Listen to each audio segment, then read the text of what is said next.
Imagine waking up every morning, returning to the same familiar world, a world so vivid, so tangible, that you never question its authenticity. The routine, the faces, the thoughts in your mind, everything feels undeniably real. But what if this stability is nothing more than a carefully crafted illusion? What if everything you see, hear, and feel is merely a projection, designed to keep you from being overwhelmed by the sheer complexity of existence? Reality, as you know it, might not be an objective truth, but rather a construction within your mind.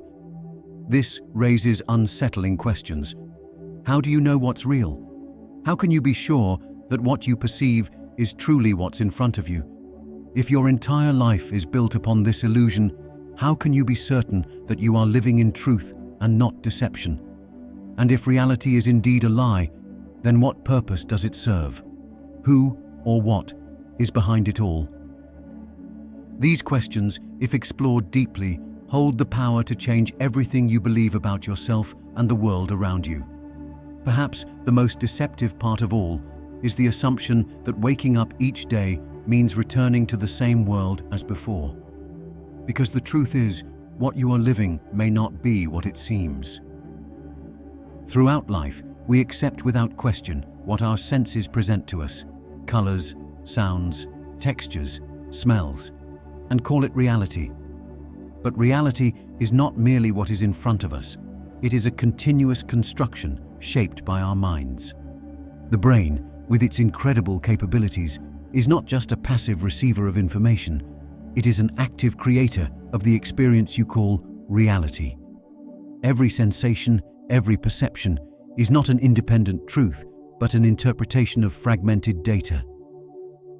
What you see is not reality as it is, but a version assembled by your brain, a simplified and filtered experience designed for survival. But why would the brain do this?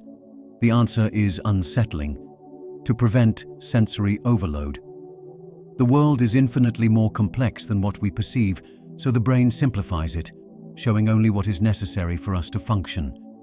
This keeps us from being overwhelmed, but also confines us to a limited, constructed version of existence, one that may not reflect the full truth. And if this is true, another question arises: to what extent can we trust our own senses? If reality is just a mental construction, how much of what we experience is truly real? Science backs this up. Neuroscientists have shown that the brain does not merely record experiences, it actively constructs them. It fills in gaps, distorts details, and creates an illusion of coherence where none exists. For example, when you see something, your brain doesn't just process the raw image. It interprets, fills in missing information, and even makes assumptions without your awareness. What you see is not an absolute truth, but a reconstructed vision based on past experiences and patterns your brain deems important. It acts as a filter, prioritizing certain details while ignoring others. The world you perceive is merely a reflection of how your mind presents it to you. This extends beyond just vision. The color of an object isn't an inherent property of the object itself. It's how your brain interprets light interacting with it. Sound isn't something that exists independently. It's just air vibrations transformed into electrical signals. What you experience is never the raw reality, but a version shaped by countless biological and cognitive filters. Even more fascinating is how the brain, while filtering this information, unknowingly deceives us. It fills in the gaps in ways we never realize, creating a seamless and continuous experience. This illusion makes our adaptation to the world easier, but also imprisons us in a limited understanding of what is real. We believe we are seeing the world as it is, when in reality, we are only seeing what our mind has constructed for us. And so, our perception is not just an interpretation, it is the architect of the lie we call reality. It shapes a world for us, filtered through layers of unconscious biases and survival mechanisms. This raises a deeper question. If our senses are manipulating reality, what else in our world is being altered without us realizing it? It doesn't stop at perception. The brain also interprets emotions, intentions, and even our sense of identity. Everything we think we are, our personality, our thoughts, our memories, is also constructed. So, how much can we really trust this experience we call reality? When you begin questioning what you perceive as real, something within you starts to shift. It is unsettling. What once felt solid now begins to dissolve. The stability that once seemed unquestionable starts to waver. This is where awakening begins. The moment when you step beyond the illusion and realize that your mind is filtering reality.